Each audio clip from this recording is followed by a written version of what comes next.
Welcome to the Z Files. You're Zooming with Ellie Crystal from Crystalinks.com. Tomorrow is June 20th, 2021, and it's Father's Day. I want to wish everyone in the father role in someone's life a very happy day. Father's Day creates an emotional window through which many experience or revisit relationships with their fathers or other male figures who helped raise them. It's about showing appreciation and also resolving issues if they can be resolved. Not all issues can. Through the 25 years of Crystalinks that it's been online, I have actually figured out the other day that I posted 25 Father's Day blogs. I try to do a new one each year. I try to deal with what's going on and heal your issues and let go of things with your father. I think I've covered everything from fathers living and fathers past. And then there's grandfathers, uncles, all of that. But this is about helping relationships between children and their fathers or the men who raise them, full-time or part-time. In the duality of reality, we're going to find amazing fathers. Let's start on the positive, okay? These are the guys who were there to hug their children, to be there when they had their first boo-boo on their knee, to nurture them, to make sure that all their needs were met, to tuck them in at night, to just be a daddy. More than just you're my father, you're my daddy. You're the guy who is big and brave and strong and is going to take care of me. And it's so important to have a person like that and to honor him. Even if you're still a child, honor him with a handmade card with crayons that you've done. Honor him any way that you feel comfortable. You may be from a divorced family where your daddy is part-time with you and part-time you're with your mom. There's so many combinations of relationships that it's just hard to know where a father figure fits in. And so, as always in life, we adapt. Okay, we adapt to the fact that our father is there part-time, maybe not at all. Maybe he's in the military, maybe he's in prison, maybe he's living in another state and we can only see him once in a while. The adapting to who our father is, who he is to us, who he is to the rest of the family. Oh, it's a long journey. And as I said, I've blogged 25 of these blogs to help people maybe think about letting go of their issues. I mean, your father may be this guy who built this amazing corporation. He was like the founder of something really important for the community. And that's not your destiny. And so you struggle with that issue. I can't be my father. I want to be my father. I want him to approve of me. All of what goes with that. There's never an end to the issues. Let's put it that way. Every single thing that happens in our life comes with assorted issues. Now, we want the dad who is there for Little League, for our ballet, our, whatever it is that's going on in our lives. We want that man who is there. But as life would have it, it's very difficult for those kind of commitments to be had. But on Father's Day, try to look at the positive things your father or grandfather or pseudo father has done for you. And then if you're sitting there listening to this and saying, he never did one damn thing for me. Okay, it's what it is. I'm not disagreeing with you. I've had thousands of clients and I've heard all the scenarios. There are families where there are two gay men who do IVF, and they are two daddies in one family. There are families where mom has remarried, and there is the biological daddy who wants to be daddy, and then there's the stepdaddy who also wants to do the best he can. So these are past blogs. There's any number of combinations, any way you look at it. It's all about issues. What it comes down to it is, you can't say a father is a good guy or a bad guy unless he was abusive. If he was a drinker, if he was abusive to you or your mother or the rest of the family, then he has mental illness. People with mental illness, in my opinion, should really not be having children. And the truth is most of them are realizing it now, and they just tell me, I've chosen not to have a child. I don't want to have a child because I don't want to be responsible. I have rage disorder, I'm bipolar, I'm on meds, I'm a psychological mess. So I can barely take care of myself. I can't take care of a child. A lot of the children who are abused, of course, come from one night stands or lack of proper birth control or whatever is going on, where they're really not welcomed by one parent, so the other one raises them. There are wonderful fathers out there who, after divorce, take the children and they raise them. So that's another, way to look at it. We all recognize how dysfunctional families are. Why? Because this is a sole group of people who come in to play out the games of emotions. We are here to play out emotions, usually more to the negative than the positive, but there are children who have to pay the price while we're playing out, or adults are playing out all this emotional stuff that they're doing. It's about issues, trying to resolve them, looking at the father and then up to the grandfather or an uncle and saying, wait, I am emotionally unstable. I am a substance abuse user because it's in my DNA. This is who my father was. Let's look at father. Father was the guy who probably was abused by his father. So it's a genetic patterning. All of life is a genetic patterning. And to forgive or not to forgive is not for me to tell you. It's like, this is completely up to you. Don't feel guilty if you have a father who is abusive, a substance abuser, physical abuser, worst of all, sexual abuser, and you can't forgive him. And he can't recognize who he is to you, and will not get help.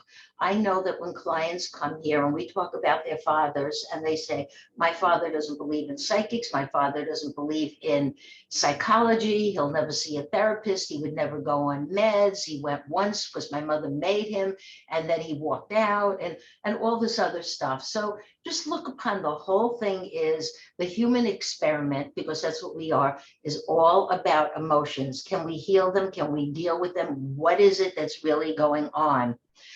There are people who change as they get older. There are men who want forgiveness and they say, I was going through a very hard, difficult time in my life, and I hope you can forgive what I gave. Some children say yes, some children say no.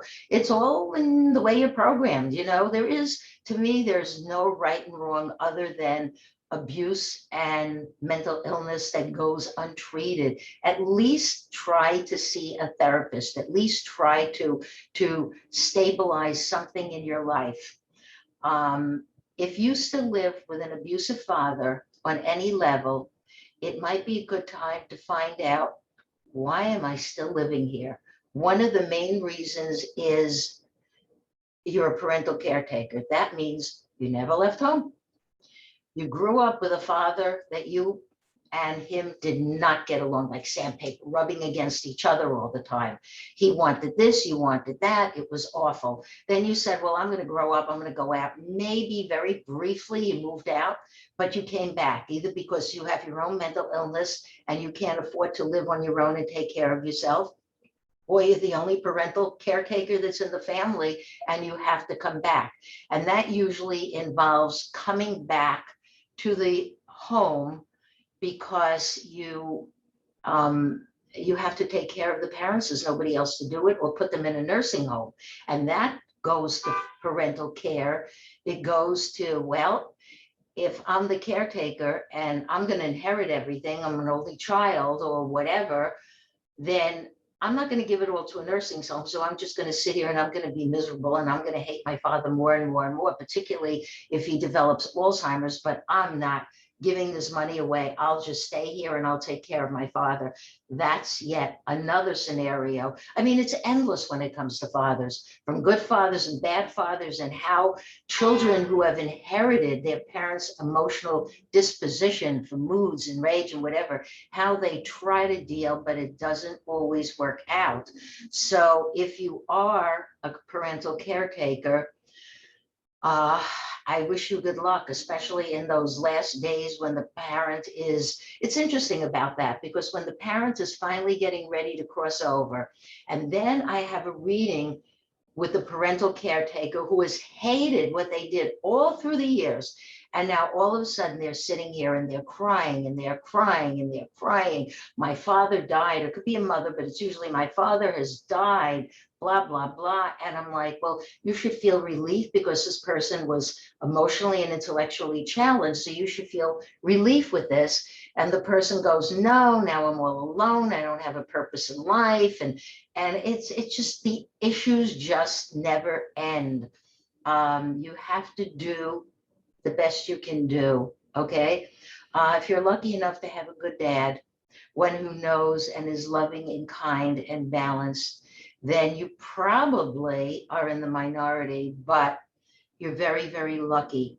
Now let's look at something we've been dealing with because this is 2021. In the last 15 months, we've been dealing with COVID.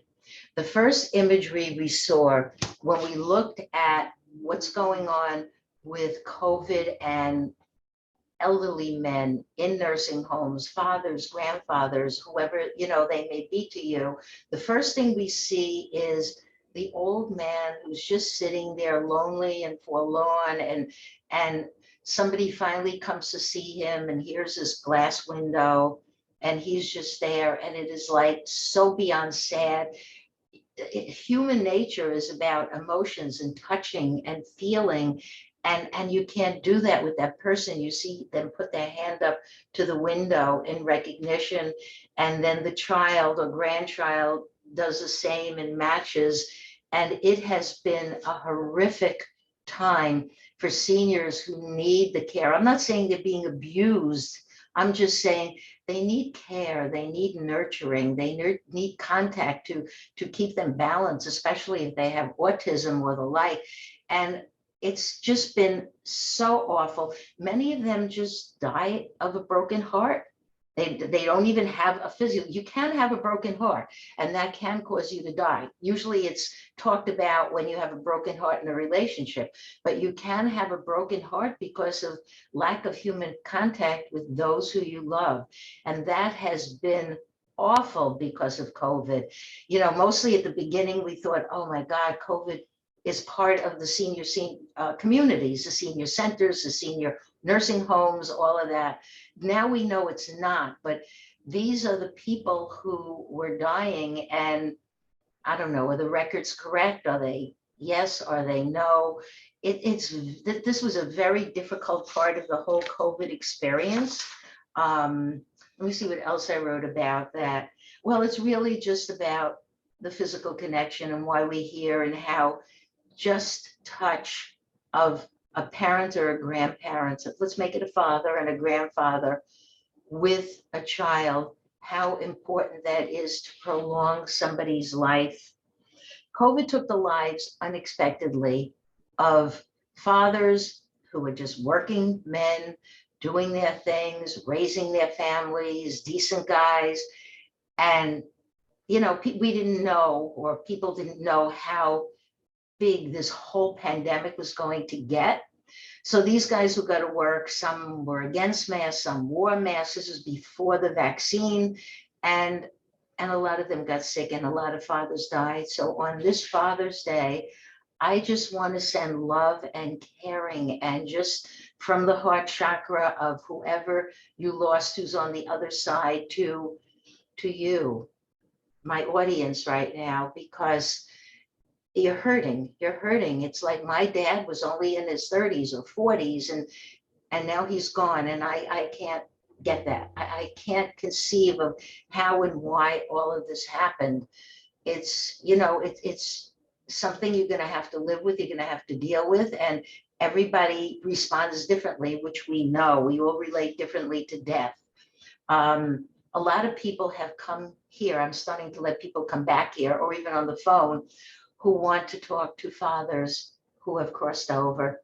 Most recently, you know, it used to be a lot about the 9/11 passing because I'm in New York, but most recently it's about dads who have died, and grandpas and uncles and men who have died because of COVID. Unexpectedly, it's like surreal. It's like, no, it didn't really happen, but it did. It really did. And even those who are with us still, still may not be the same dad that you remember from before COVID. That dad may be the guy who used to be fun loving and, let's go shoot hoops and let's go do other things. And now he suffers from panic and anxiety disorders, and he's disoriented, and he's got that foggy thinking thing they talk about all the time, and he has depression, and he can't be the man you remember. And that's one of the losses, that we have because of the COVID pandemic. No one really knows. They suspect it comes, from a lab in China, but 100% nobody knows except the Chinese. Of course they know. And all we can do is just hope it doesn't happen again, though one should be careful with the variants, because there's a lot of variants out there, and it is important to take care. Some people wear masks, some people don't. That's something that is up to you to decide, but we've all changed pretty much since COVID. I mean, if we're loving and kind and warm, and I was lucky enough to have one of the great all-time dads, then there you go, then you're just a very fortunate person. But other people, not so much, because it's just life, it's just situations. Now we get to fathers who have passed on, okay? Besides the ones who died of COVID, there are fathers who have died within the last year. Let's say, let's not do 15 months, let's say from last Father's Day to this one, June to June, for other reasons. They just got sick, they were in accidents, the usual pattern of how life evolves. It's losing a father suddenly when it's out of left field, versus the father who's been sick, and you say, well, it's a blessing. This man, he really wasn't functioning, so okay. But it's really never easy. When I talk to spirits, when I don't really use the word channeling, I just hear it in thoughts or see things, or there's fragrances that go on in the room. There's things sometimes that move. I've had my chandelier jingle. I've had doorknobs. I've had everything. You name it. It's all happened in the time I've been channeling deceased. But when I'm with a client and we channel their deceased father, even if it's on the phone, there are certain things that happen, particularly when they hear like floral fragrances, something father liked to eat, like if he like pasta, or if he liked Chinese food or fried chicken or whatever, suddenly you smell that in the room. These are things that say to you, oh, my father really is here. There are ways of knowing, even if you've never done anything psychically, there are ways of knowing that your father is here, he is around, he does care about you. It's if you're in the heart, okay, you will feel this. No matter who you are, no matter what you're doing, you will be aware. Sometimes people tell me, and I get a lot of this information from clients, but they'll tell me that, I sense my father around generally on his birthday, on the anniversary of my parents' marriage, and on my birthday, and also at the time he passes, all different times that, particularly on Father's Day. There are people who go to the cemetery on Father's Day to leave flowers and other little token gifts for a deceased father and grandfather, and so on. Everybody is different. My father is buried in a cemetery in Long Island. He passed a long time ago in the 80s. And his father is buried in Staten Island with most of the Crystals. My real name is Crystal. So he's buried there. So every father, even if the father crosses over, every situation is different. We start as a child and we deal with our fathers and generally a grandfather, whether they're biological, adopted, step, pseudo, whatever it is. This is the man who starts in the early years of our life. Then we grow up. If you're a man, you have your own family. It starts with your with your becoming a dad and how you're going to deal with it. You try hard not to be the father your father was if he was abusive. That's what life is about. It's really just dealing with doing better than the generation before you. If your father's a deadbeat father, you may never forgive him for the pain and the suffering. If your father is in the military, nowadays is technology, so you can say, Happy Father's Day, Dad, no matter what tech you use to do it. If your father's incarcerated, you may be able to get to see him. There's a lot of different things. And then these are the issues I have with my father now. It's 2021. Next year may be a whole other set of issues. So it's really, there's no end, there's no answer. It just goes on and on and on. It's Father's Day. Make the best of it. You can think, my father, I'm going to send him a message, whatever that may be. My message, of course, would be, I love you and I miss you. Your message may be a little more harsher, shall we say? Okay, I'm not going to use any four-letter words. You may know that this is just in the moment. Whatever is happening with you now, with you and your father now, or yesterday, everything happens in the moment. But what is life but a moment and an emotion? Something made me take this glass, okay? I don't drink. That's why it's empty, and I didn't want to take a chance of spilling it on my keyboard, but I would like everybody out there, whether you drink water from a bottle or you're drinking champagne or wine or whatever your favorite is, take a glass, toast your father, wherever he is, here, up there, anywhere he is. Just say, I'm toasting you for today, in this moment of this lifetime, in this emotion. I send you and then send your feeling out there. Send it to him, whatever the feeling is, okay? And then have a drink of whatever, or get drunk if that's your thing, and off you go. So on that note, I'm wishing all the men out there, the fathers, the pseudo fathers, I know it's repeating, all of the men out there, a happy and most importantly, a healthy Father's Day. If you're sad to call your child because you haven't spoken to them for a long time or even acknowledged them, a lot of men don't find out their fathers till later on, then it's up to you. Everything is programmed. You do according to your programming. And that's all I can tell you is you have to be who you have to be with your mom and your dad. And with that, I wish all the men and everybody else a happy Father's Day. Thank you for listening.